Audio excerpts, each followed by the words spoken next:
கல்யாணம் ஃபிக்ஸ் ஆயிடுச்சா? தமிழ் மேட்ரிமோனிக்கு தேங்க்ஸ் சொல்லணும். 26 வருஷத்துக்கு முன்னாடி இதே தமிழ் மேட்ரிமோனி மூலமா தான் இவ அம்மாக்கும் கல்யாணம் பண்ணேன். கல்யாணம்னாலே தமிழ் மேட்ரிமோனி தான். தமிழக அரசுல பதவிக்காக பேசப்படுறவங்க இருக்காங்க, சர்ச்சைகளால் பேசப்படுறவர்கள் இருக்காங்க.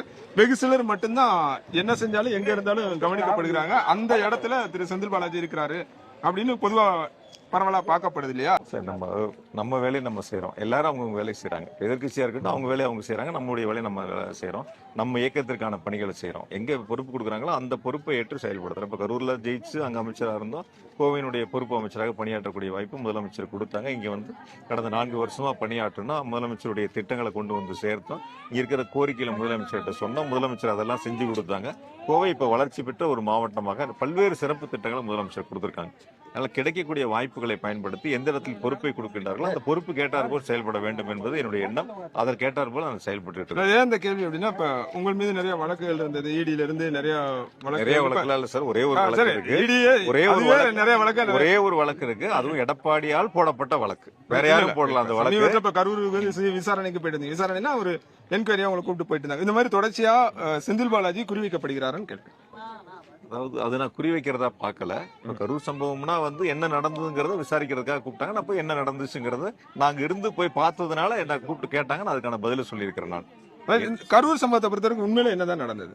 நீங்க இருந்து பாத்தீங்கல்ல? இல்ல, எல்லா மீடியாவும் இருந்தது, எல்லாரும் இருந்தாலும் நீங்க தொகுதிக்காரனா இருந்தீங்க. என்னை விட வந்து நீங்க எல்லாரும் அங்க லைவ்ல இருந்தீங்க. மதியானம் 12 மணில இருந்து நிறைய சேனல் லைவ் போட்டீங்க. சென்னையில கிளம்புனதுல இருந்து பல சேனல் வந்து வெறுங்கார காட்டி லைவ் போட்டீங்க. உங்க எத்தனை ட்ரோன் கேமரா இருந்துச்சு என்னை விட உங்களுக்கு நல்லா தெரியும். நான் கூட உங்ககிட்ட கேட்டு உங்களை மாதிரி மீடியா பத்திரிக்கை அங்க போனவங்க அவங்களை கேட்டு தான் நான் தெரிஞ்சுக்கணும். சிலது நான் தொலைக்காட்சியில பார்த்தேன். நீங்க நிறைய எல்லாம் உங்க ரிப்போர்ட்டர்ஸ் எல்லாம் லைவ்ல அங்க இருந்து பார்த்தாங்க. என்ன நடந்துச்சு என்ன விட உங்களுக்கு நல்லா தெரியும். நான் வந்து ஒரு சம்பவம் நடந்த பிறகு நான் அலுவலகத்துல இருந்து எனக்கு தகவல் வந்த பிறகு நான் மருத்துவமனைக்கு போறேன். அதுக்கு பிறகுதான் நான் விசாரிச்சேன் என்ன நடந்துச்சு. அதனால என்ன விட உங்களுக்கு நல்லாவே தெரியும். இல்ல அதுதான் எல்லாருமே விமர்சனமா வைக்கிறது என்னன்னா, நீங்க அந்த இடத்துல இருந்து கிளம்பி போறீங்க, உடனே இது திட்டமிட்ட முன்கூட்டியே அல்லது அதாவது பத்திரிகைகள் வந்து இதுல நான் ரொம்ப மாறுபட்ட கருத்து சொல்றேன். எல்லாமே பொதுவெளியில இருக்கிற விமர்சனமா தான் நான் கேட்கிறேன். பொதுவெளியில் இருக்கக்கூடிய விமர்சனங்களை கூட அது நீங்க கேள்வியா எடுக்கிறதே நான் தவறுன்னு சொல்றேன். பொதுவெளியில 1000 விமர்சனங்கள் அரசியல் ரீதியா இருக்கும். அந்த விமர்சனங்கள் சரியா தப்பான்னு நீங்க பாக்கணும். அந்த கூட்டம் யாரு நடத்தினா, அந்த கூட்டத்துக்கு யார் வந்தா, 12 மணிக்கு வர வேண்டியவங்க 7 மணிக்கு யார் வந்தா, சம்பவம் நடந்து 41 பேர் உயிரிழப்பு ஏற்பட்ட பிறகும் யார் அந்த ஊரை விட்டு காலி பண்ணி விமான நிலையத்துக்கு போய் ஊரை விட்டு ஓடி போனாங்க, இது எல்லாம் விமர்சனமா வராம இதெல்லாம் கேள்வியா நீங்க முன்வைக்காம இந்த கேள்விகள் எல்லாமே பரவலா கேள்வி கேட்டு அந்த பதில் வந்து சொல்லுங்க பாக்கலாம். அவர் செய்தியாளரே சந்திக்கிறது இல்லையா? அப்புறம் என்ன பண்றது? நீங்க யாருகிட்ட கேள்வி கேட்கணுமோ அதை விட்டுட்டு யாரு அதனால எப்பயாவது செய்தியாளர் சந்திக்கிறப்ப கேளுங்க. அவங்க 2ஆம் மட்ட தலைவர்கிட்ட கேளுங்க. நிச்சயமா ஒரு வாய்ப்பு கிடைக்கும் போது கண்டிப்பா 2ஆம் கட்டத்துல யாரெல்லாம் கேட்கிறாங்களோ என்ன நம்பி இவர் 20 ஆண்டு காலம் நான் ஒரு சட்டமன்ற உறுப்பினராக பணியாற்றக்கூடிய வாய்ப்பை எங்க மாவட்ட மக்கள் கொடுத்திருந்தாங்க.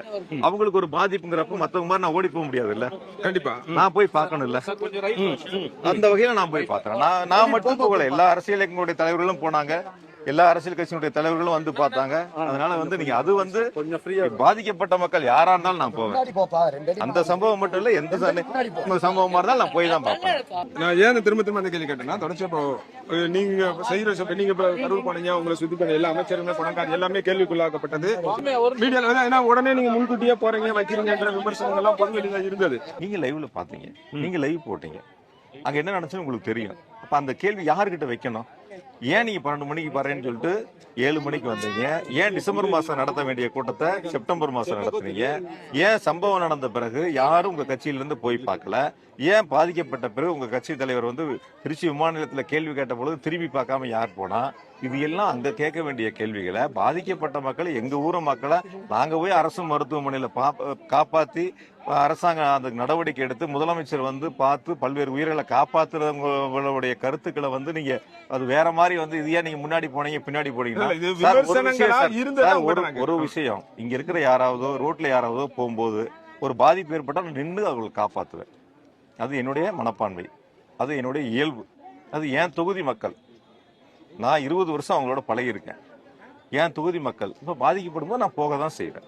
கல்யாணம் ஃபிக்ஸ் ஆயிடுச்சா? தமிழ் மேட்ரிமோனிக்கு தேங்க்ஸ் சொல்லணும்.